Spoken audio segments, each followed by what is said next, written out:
This is a big investigation, an eye-opening investigation and an important report, but I want to show you, as always, the Corona India dashboard powered by the India Today Data Intelligence Unit, and we're looking at different aspects of the battle against the coronavirus here. I want to show you the latest trajectory tracker. I want our producers to zoom in as much as they can. The graph here is the graph of India. I want to show you how this virus compares with what's happening in the United States, Italy, Spain and Germany. As you can see, and this is very crucial, so I want our producers to zoom in even further, there is now a gap that is visible. The blue line that you see is the line that denotes the United States. You see here, after there being a period towards the 12th of March, where India and the United States were exactly at the same spot. Here in the US, the blue line shows cases in the United States started to spiral. In India, the cases at this moment are coming under control. But remember, given the size of our population, given the size of our country and the weak healthcare infrastructure, things could change. But at this moment, there is some evidence to indicate that the lockdown is beginning to demonstrate some results. And that is always a good sign. I want to show you also the big picture in India's battle against the coronavirus. We've now crossed 6,400 confirmed cases. There have almost been 200 deaths, 500 recoveries. That's the overall picture. As far as the states are concerned, Maharashtra again is the #1 hotspot with 1,364 cases and almost 100 deaths. Tamil Nadu comes in with 834 cases, 8 deaths. Delhi comes in after that with 720 cases and 12 deaths. That's the overall picture. As far as the world is concerned, the United States is even now the biggest mess. Things in the US are just terrible at this moment. You can see how the US graph is not coming under control.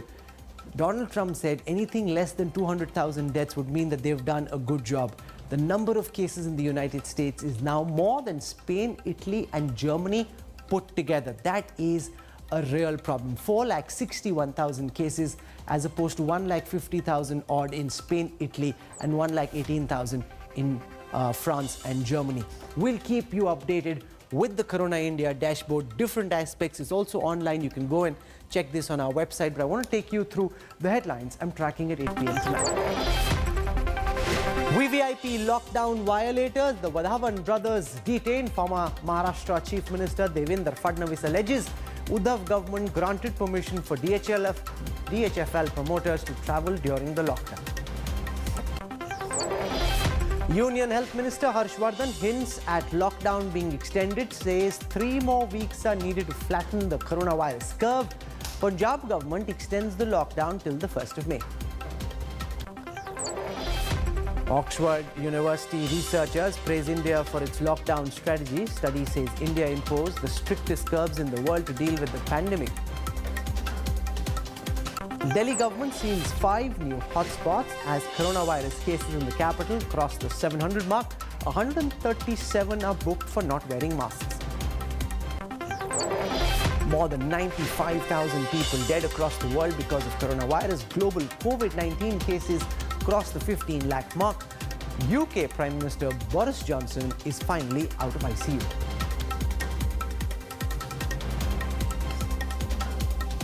At a time when social distancing is being stressed upon, we sent our reporters out to see whether the norms that have been prescribed during the lockdown are being followed or not.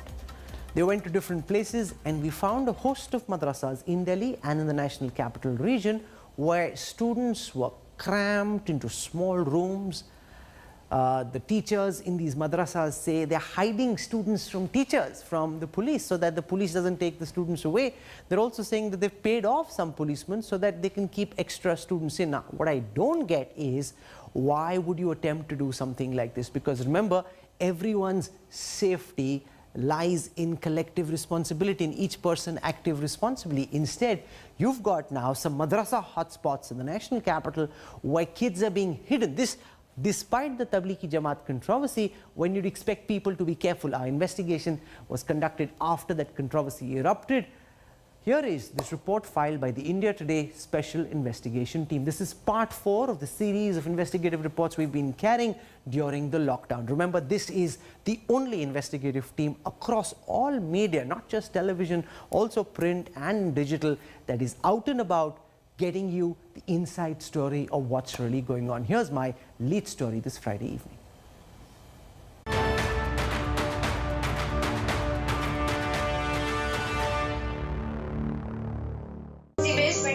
Into 111 comes to 3200. It's a 5-digit number. The number is 45. House rule is that only one digit can stay there. Staying home, staying safe and taking online classes.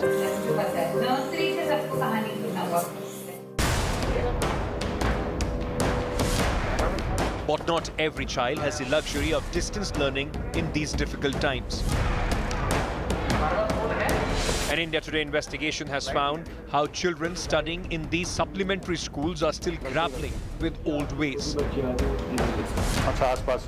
Worse, their masters are found to be hiding the head count and defying the lockdown guidelines. At this Darul-ul-Uloom Usmania Madrasa in southeast Delhi, its operator Abdul Hafeez boasted he concealed the total count from the police.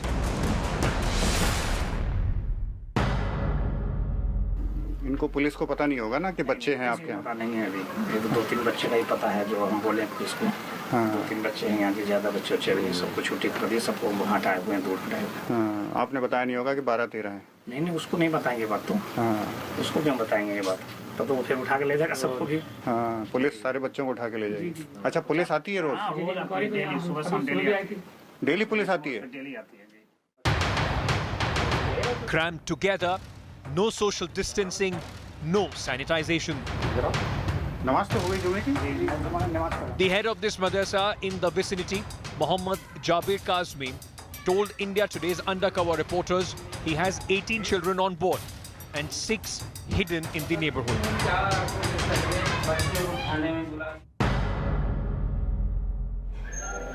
अभी कितने बच्चे हैं आपके? बच्चे 18 बच्चे को रखा हूँ, बाकी 6-7 बच्चे मोहल्ले में कर दिया हूँ। 18 बच्चे आपके मदरसे में हैं अभी? अब बच्चों को उठा के ले जाएंगे, ले जाने के बाद पता कुछ नहीं यहाँ और ना भेज दे चेकअप के लिए। ये भी हो सकता है। मीडिया वाले को ना बुला लें। हैं? मीडिया वाले को बुला सकते हैं कि देखो इतने बच्चे यहाँ रुके हुए हैं।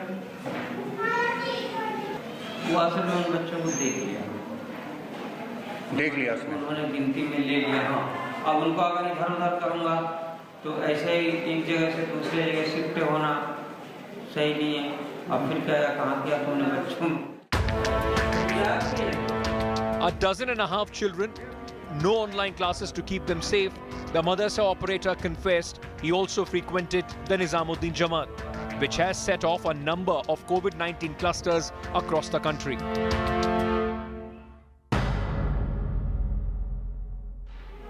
मरकज से जुड़े हुए जुमेरात जाना होता है। अच्छा, मरकज से जुड़े हैं? हाँ, निजामुद्दीन वाले मरकज जमात से? जी। अच्छा, बच्चे भी जाते हैं वहाँ? बच्चे भी कभी-कभी जाते हैं। When our undercover reporters visited Kazmi the next day, he claimed he has bribed the police. वो मतलब पानी सादा होगा या पड़ के? सादा पड़ के दूंगा मैं।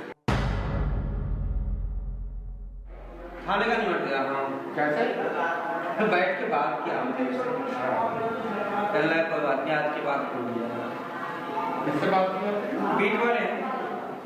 क्या दिया? उनको कुछ पैसे दे दिए। 4,000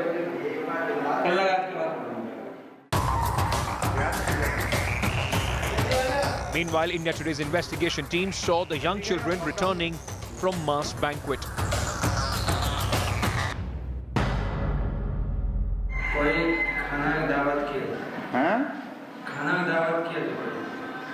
दावत हो रही है?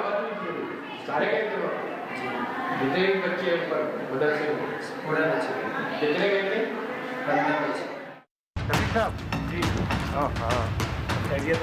अल्लाह करम है, आप बताइए कैसे? Our special investigation team next visited Greater Noida, one of the tightly regulated zones during the coronavirus lockdown. They found this school packed to capacity. For children here, social distancing is a distant dream. The madrasa operator Mufti Muhammad Shaikh Kazmi admitted he didn't take government's help in relocating the young children to safer places.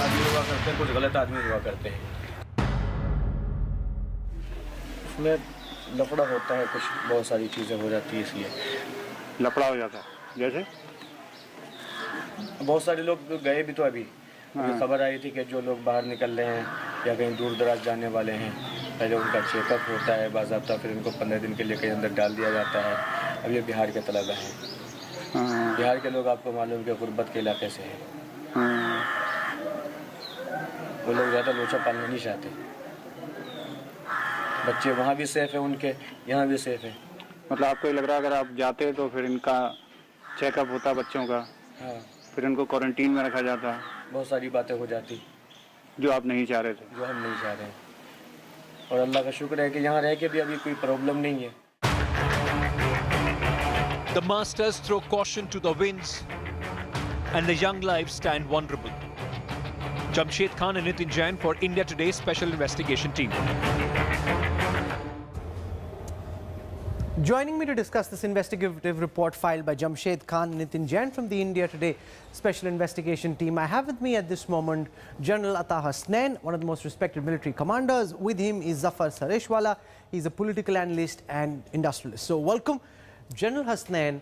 As somebody who's been a lifelong advocate for the need for greater integration of the Muslim community in the mainstream of Indian society, what do you make of the fact that there are some madrasa teachers in the national capital, despite what happened with the Tablighi Jamaat, who think that isolation, checkups are somehow a bad thing, they'd rather keep kids cramped in the dozens in small rooms, take them to mass banquets, rather than follow the national lockdown policy that has been administered and is sought to be implemented for all? Rahul, firstly, let me compliment your team for having carried out this investigation and revealed all these findings. What I would ascribe to these findings of yours are three I'll try and fix that line. Till then, let me get Zafar Sareshwala in to comment on this India Today investigation, which shows that despite what happened with the Tablighi Jamaat, you still have madrasa teachers violating lockdown norms. This, sir, is not acceptable. What's going on and why do you think it's happening? See, Rahul, yes, I know this, and this must be happening. Absolutely. You know, you see in perspective. I know a lot about madrasas ever since I became the Chancellor of Maulana Azad National Urdu University. In fact, first time ever anywhere in the world, in India, this central university was the first one which set up madrasa students directly to enter into mainstream education. And we did that. You know, the problem with the madrasas are, there are about 4% or less than 4% Muslim kids who go to the madrasa. And 90% of the students or the kids who study in the madrasa, they come from very abject poverty background. I mean, the parents, they just send their kids to the madrasa only because they think that at least he'll get 3 square meals. And maybe the madrasa people, they give some form of education. They come from very poor background.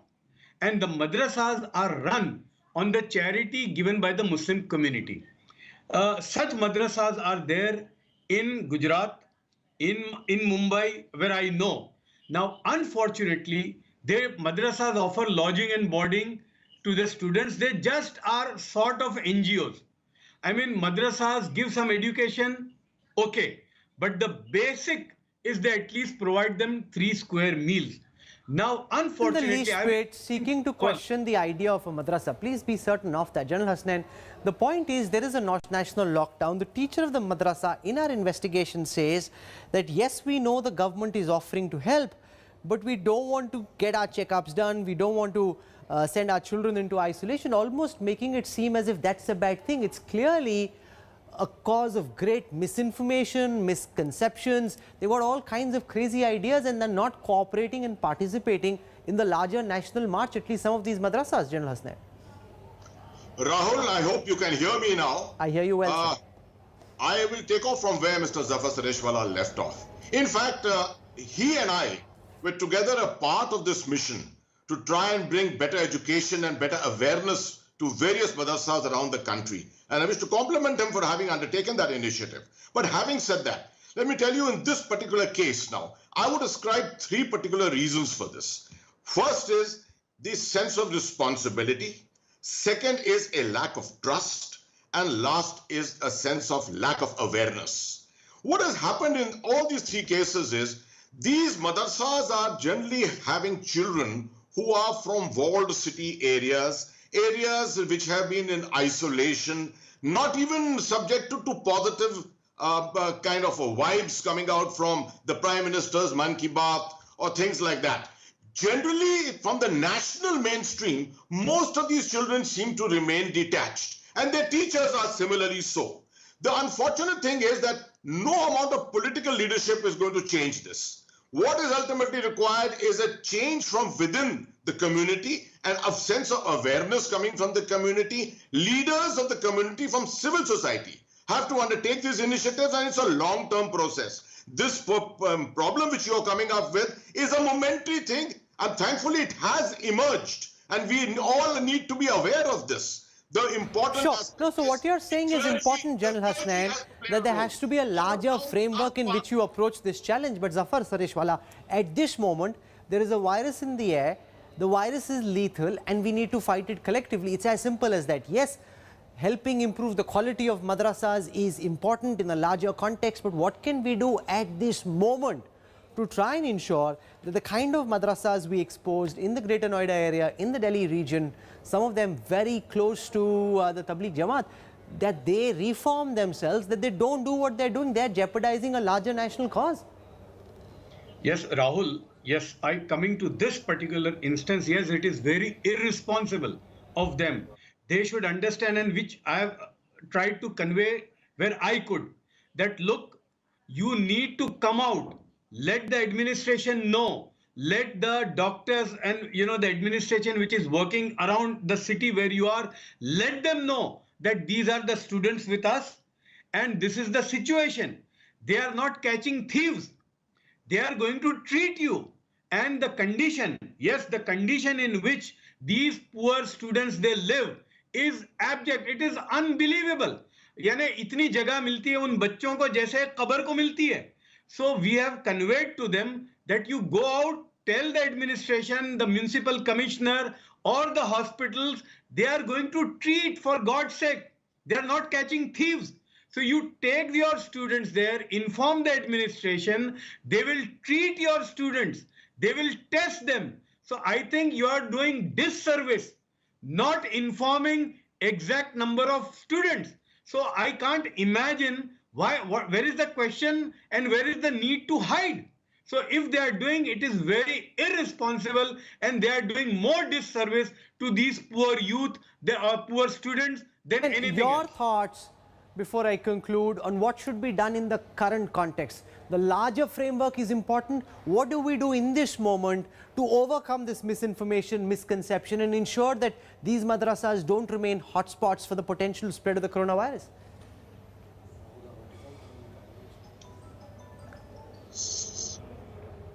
Rahul, if that question is to me, Rahul, I think at the moment what is required is to address this particular issue through direct communication to the community, to the people at the lower levels who are there in the madrasas, through various social media norms. I have personally been involved in recording number of messages for these religious events like the one which took place day before yesterday, Shab-e-Barat, requesting people, appealing to them not to come out and pray at home, pray in the privacy of your home. These are the kind of messages which need to go out on social media, and I think we need to incorporate the religious clergy of the Muslims, who are the people who have the maximum influence on these people, on the teachers and on the students themselves. That is the requirement of the moment. It over there. Thank you for joining us with your very sensible ideas, because remember, while there is a larger framework that needs to be addressed, we have to address what's happening at the moment as well.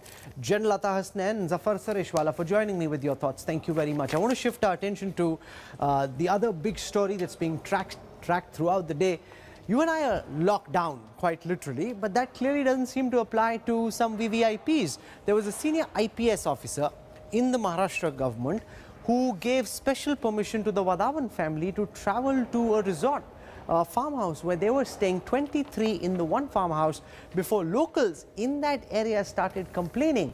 Now this has turned into a big political face-off in Maharashtra, with the former Chief Minister Fadnavis alleging that the family is close to NCP leaders and to the current government in Maharashtra, which is how they got permission. The fact is, the lockdown needs to apply for everyone equally. You cannot have VVIP violators thinking that they're somehow one step above the lockdown. Here's the story from Mumbai.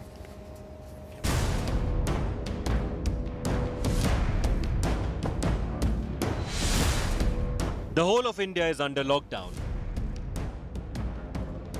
But a rich and powerful family under probe for alleged bank fraud running into crores of rupees has not just violated every rule in the book, but done so with official sanction.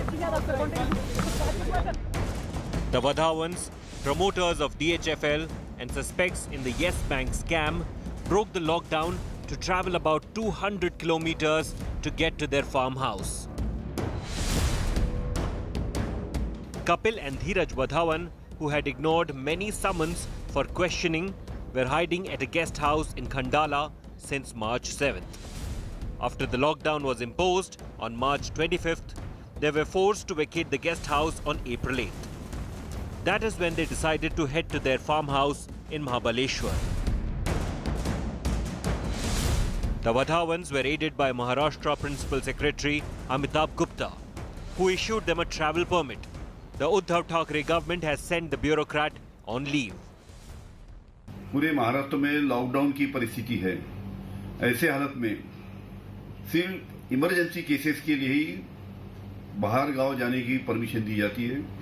जो वाधवान परिवार को 23 लोगों को जो खंडाला से महाबलेश्वर जाने की जो परमिशन मिली है, उसकी जांच की जाएगी और योग्य को कार्रवाई की जाएगी।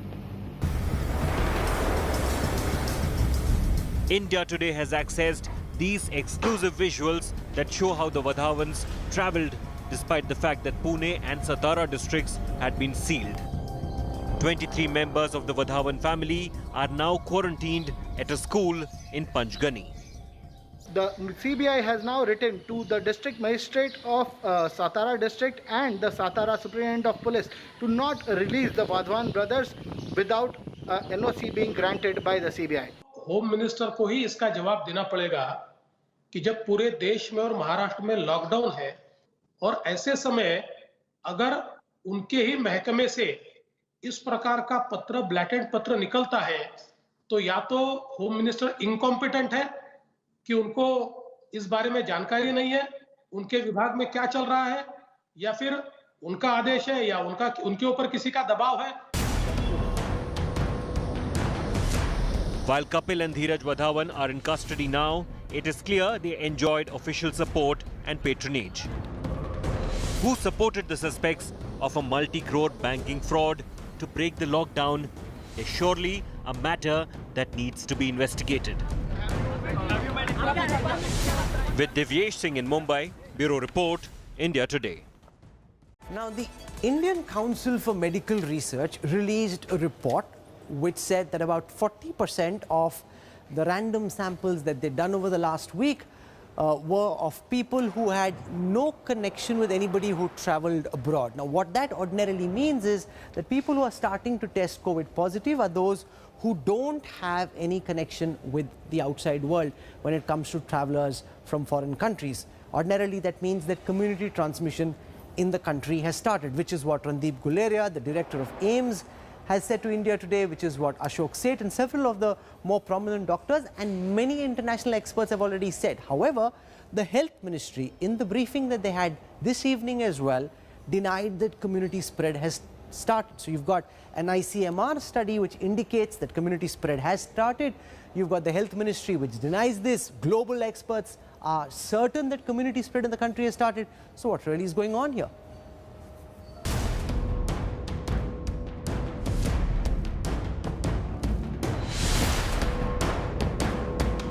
Over 650 coronavirus cases in 24 hours. India has seen a big jump in the number of COVID-19 confirmations, enough to spark fears of community spread. As numbers spike, Health Minister Dr. Harshvardhan has hinted restrictions could continue even after the lockdown ends on 14th April. हम लोग काफ़ी हद तक स्थिति को control करने में सफल हुए हैं। कुछ स्टेट्स के अंदर ज़रूर बीमारी थोड़ा सा असाधारण गति से आगे बढ़ रही है, लेकिन अभी लॉकडाउन के हम तीसरे सप्ताह में हैं। साधारणतः जो एपिडेमियोलॉजिस्ट का भी कहना है कि 2 से 4 सप्ताह तो इसके कर्व को फ्लैट होने में नॉर्मली भी लगता है, इसलिए हम जरा भी धैर्य को ना खोए। देश में अभी कम्युनिटी ट्रांसमिशन नहीं है, उतनी भय की स्थिति नहीं है, लेकिन फिर भी हमें अवेयर रहना है, हमें अलर्ट रहना है और रिक्वायर्ड डूज एंड डोंट्स को फॉलो करना है। The biggest worry for health officials is what stage of outbreak India is in. A latest study by the Indian Council of Medical Research suggests community spread may have already started. The ICMR's findings are based on samples of people suffering from severe acute respiratory illnesses. Of the 5,911 patients tested, 104 or 1.8% were positive for COVID. At least 40 of them had no travel history or contact with a patient. These unexplained cases have come from 36 districts in 15 states. Yesterday we expanded our testing strategy further to include all symptomatic cases in hotspot areas. Punjab Chief Minister Amrinder Singh has echoed the ICMR study. 481 people samples have been collected and 27 have tested positive. Now, these are primary sources. Negative, of course, is 341, 113. We are still waiting for the results to come in. But that primary source is pending. The Health Ministry maintains India is yet to enter community spread. जब भी community transmission की कोई stage आएगी, हम लोग आपको आके बताएंगे। अभी मैं आप सब लोगों से रिक्वेस्ट करता हूं, एक्चुअली चैलेंज आज लोकल ट्रांसमिशन और कम्युनिटी ट्रांसमिशन अलोन नहीं है। चैलेंज ये है कि जो प्रिकॉशनरी स्टेप्स, जो कंटेनमेंट स्टेप्स हमें लेने हैं, क्या हम सब लोग कलेक्टिवली मिलकर उसको ले रहे हैं। The ICMR had tested once before and taken random samples from many districts across the country to check for community spread.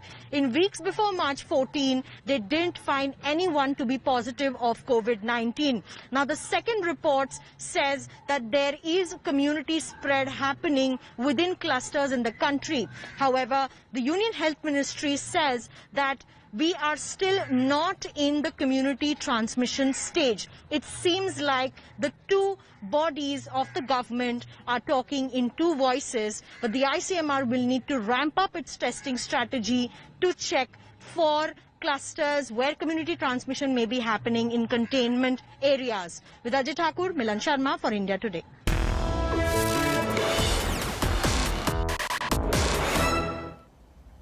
The one question that's captured a lot of mind space over the last several days has been, when will the world have a vaccine against the coronavirus? Now, there are 3 Indian companies that are in the race to develop the first vaccine: the Serum Institute, Zydus Cadila, and the Bharat Biotech Group. This is a global race. Several Chinese, American companies in this race as well. The Chinese firm CanSino Biological Incorporated, along with the Beijing Institute of Biotechnology, and then you've got the Moderna Group and the National Institute of Allergy and Infectious Diseases in the United States. They're the global frontrunners. Where does India stand in the race for the vaccine? By when will you and I be able to immunize ourselves against COVID-19? Joining me on this broadcast, 2 of the most respected voices in the Indian pharmaceutical sector. I want to welcome first Adar Poonawala, Chief Executive Officer of the Serum Institute. With us also on this broadcast is Dr. Krishna Ella. He's the Chairperson and Managing Director of Bharat Biotech. So welcome, Adar. I'll come to you first. Where is the Serum Institute in the race for the vaccine? How much progress have you made? Where does your company stand in the global race to deliver the first vaccine? Well, Rahul, as you know, generally a vaccine takes 6 to 7 years to develop. but we've made a lot of progress, and with our partners, Codogenics in the United States, we're hoping to enter animal studies by the end of this month, and by September or October, we hope to go into human trials, which means early 2021, if the vaccine works. But having said that, let me just say that whether it's us, Dr. Ella, or any of the 40 companies in the world in a race, they will have to have multiple manufacturing tie-ups, because not one company will be able to, no single company will be able to produce the kinds of hundreds of millions of doses, maybe billions, that will be required. And so there will have to be some collaboration for manufacturing and scaling up amongst all the vaccine companies. Dr. Krishna Ella, Bharat Biotech, and there's been a lot of reports about the work that you and your company are doing. Where do you see yourself in this race? By when do you think we'll have a winner? First, Colonel, I want to say that we are not race against with any company or any country. Let's be race against the COVID. I think that's important. We need to understand that. So I think we want Serum Institute, we want Zydus, we want Modern, everybody to come into the field and to save the society at large. That's very critical. I think, what Ada said, one thing I want to tell you very clearly, Indian manufacturers are far ahead in manufacturing compared to any other countries, including China and other part of the world. So Indian vaccine manufacturers are far ahead. Please take that seriously. The only problem we face at the vaccine field, when we want to do some R&D, after R&D, we want to do preclinical, some efficacy model in animal, we don't have animals model in this country. We want to do for drug controller point of view, a Schedule Y on mice and guinea pigs and rabbit is easy to do it. But then we need a hamster, we need particular rat mice, particularly ACE2 mice we required for that, to prove that safety can be all right in that animal. But unfortunately in India, we don't have those animals. That is why we are now, as Indian manufacturers, we are lacking behind US and other countries. Otherwise, in terms of capabilities, we are nothing less than US and Europe. Now one of the things that's making global headlines is mRNA, that's messenger RNA, which very generally speaking is viruses' genetic information being decoded from the DNA to make proteins. Now the American company Moderna is working on this in the United States, and we've already seen a huge amount of buzz. In fact, one of my batchmates at the Harvard Business School happened to be a senior executive at this company, and we've seen the stock prices just skyrocket. To what extent can mRNA be a revolutionary technique when it comes to dealing with viruses? Because they seem to have been able to create a vaccine at faster speed. This hasn't been approved for human trial. Do you believe that whoever wins the vaccine race, like a Johnson & Johnson, will be a conventional company, or is this more likely to be a new edge, cutting edge, biotech kind of company which uses technology which hasn't been used so far and ends up winning this global race? Well, Rahul, as we know, the most powerful vaccines that have proven themselves are generally the live attenuated vaccines and the traditional vaccines that are there today. So far in the world, no RNA vaccine has proved itself. I certainly hope that this company does. But let me also add the other hitch and challenge that we'll face, or the community will face, is that we need to be able to have enough manufacturing facilities all over the world to be able to produce such vaccines. So there are two challenges. First, the efficacy of RNA vaccines, which is yet to be proven, and I hope that it works. And second is the manufacturing. So we'll have to see. Dr. Krishna Ella, in the race between Chinese pharma and American pharma, how do you see that going? I know you don't like to refer to this as a race, but the reality is you've got Chinese companies like the CanSino Biological Institute, the Beijing Institute of Biotechnology working very closely, and they're up against Moderna and the National Institute of Allergy and Infectious Diseases in the US. There is a lot of national pride at stake as well. China and the United States both competing to be superpowers at this moment, and whichever company for whichever country gets the vaccine first, that will be something to showcase globally. Who's your money on, sir? Kanwal, just look at it. Chinese have ahead of the game because they are the first one to have the disease. So way back in September, October itself, they know the sequence of the data. So they have well prepared before even Americans thought about it. The sequence came only in probably end of December. January, the announced sequence. Until then, the Chinese kept it very secretive about the sequence data. So therefore, they have an advantage of it. But now US is trying to catch up that. And your friend, you told me the Moderna's company, you look at the DNA vaccine company, they announced in 3 hours we made a DNA vaccine ready. And all these things, you asked a question, simple question, will you give a DNA to your baby when we are not sure about it, what will happen? Like same thing with the mRNA vaccine, nothing is proven to human trial yet, number one. Number two, is it a formulation stable that can be scalable in formulation that can be delivered to the globe at large? These are all the questions we have to address it as we go along in the future. Oh, you're right. This is an exciting new technology because if it can be rolled out at scale, then it changes how technology and research and development in the pharma sector move, because you can really pick the virus, decode it and create a vaccine very quickly. If it doesn't, then it's just one of those newfangled ideas which never took off.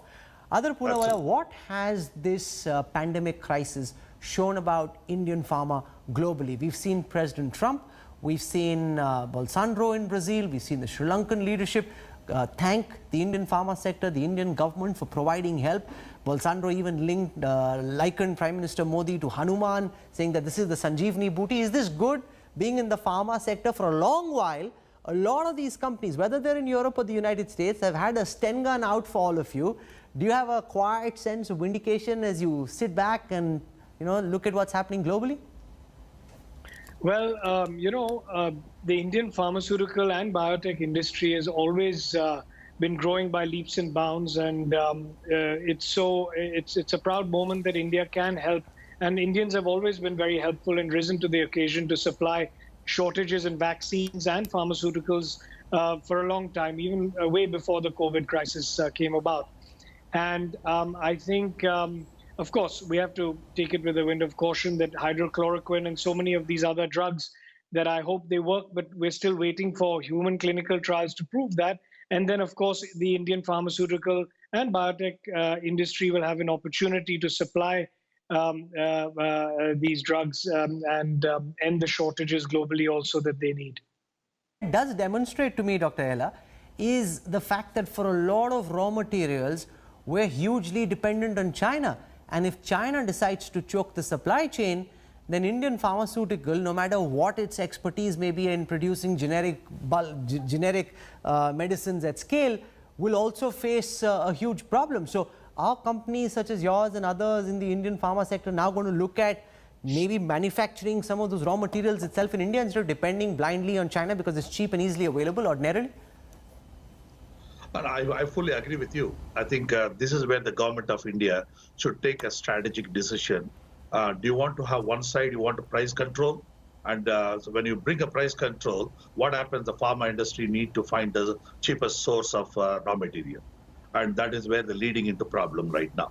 We are facing that problem right now. The government of India is also responsible for the problem right now. And coming to the second, the vaccine field, we are not depending anything on whether Serum Institute and us, we are not depending too much on China at all. So therefore, in terms of vaccine field, we are ahead of China. And please underline this statement. Indian manufacturers far ahead of China in terms of capabilities and the delivery. And every 2 out of 3 children, 5 children are vaccinated. I mean, 3 out of 5 children are vaccinated with Indian vaccines.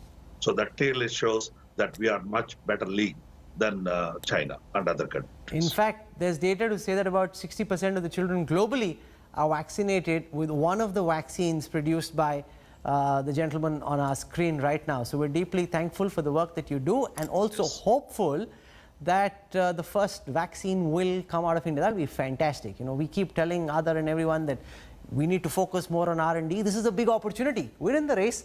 Even though Dr. Ella keeps saying, don't call it a race, the fact is this is a race. Let's see who produces the first vaccine. But the challenge, as Adar Poonawalla said, would be then to manufacture at scale, and that would require a global consortia. Adar Poonawalla of the Serum Institute, Dr. Krishna Ella, chairperson of the Bharat Biotech Group, for joining me on this broadcast. Thank you, gentlemen. Thank you. Thank you. Okay, so it's a Friday evening. We've dealt with all the news, and I want to spend just a few moments dealing with that one question that I'm sure you had. If you're locked down, how do you get a haircut? And everyone's been wondering, and they've been finding different kinds of ways of ensuring that they can get a cut even if the barbers are shut. Some have involved their wives, their partners, some have just got on and got their own hands dirty. Take a look at what's now called the Corona cut. With hair salons and local barber shops closed for weeks, people are having no option but to wield the scissor to tame their tresses. From celebrities to commoners, the social media is full of videos and pictures of people giving themselves or others a haircut. And by most accounts, the results are, not always as desired. Home haircuts have a moniker too, and no prizes for guessing. It's the Corona cut. Can you see this? Anushka Sharma has posted a video on her Instagram account where we see her giving her husband Virat a new haircut. Beautiful haircut by my wife. In a series of Instagram posts, fashionista Sonam Kapoor is seen styling Anand's hair, much to his satisfaction. Yeah. The Corona cut fad is spreading. Popular Malayalam actor Jinu Joseph, who loves to experiment with his hair, got his wife to become his stylist. Bored of the lockdown, the BJP MLA from UP's Mahoba became the family barber.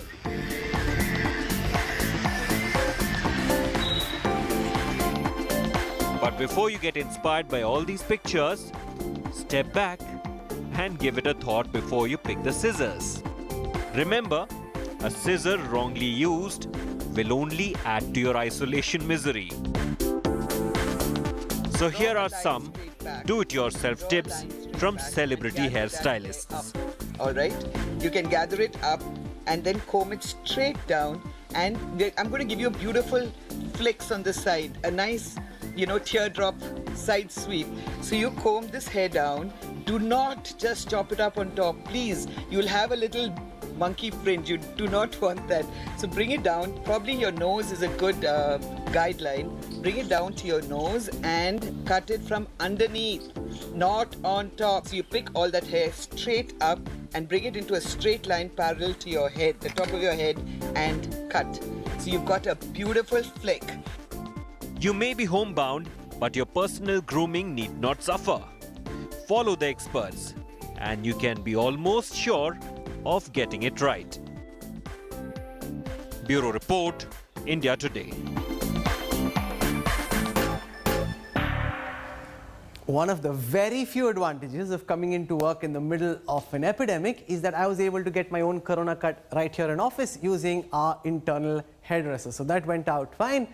I hope you have a great weekend. Well, actually, you won't have much of a weekend because every day is a weekday or a weekend depending on how you look at it. But I do hope that you'll stay back and watch India Today Saturday and Sunday because we're working 24/7 weekday and weekend. I'll see you tomorrow evening at 8 p.m. Till then, from all of us here in the India Today Newstrack team, goodbye, good night. You figure out how to get your own Corona cut. See you. Hi everyone, Preeti Chaudhary here. Hope you like this video. For latest news and analysis, like and subscribe to the India Today YouTube channel. And don't forget to press the bell icon to stay updated. Thank you for watching.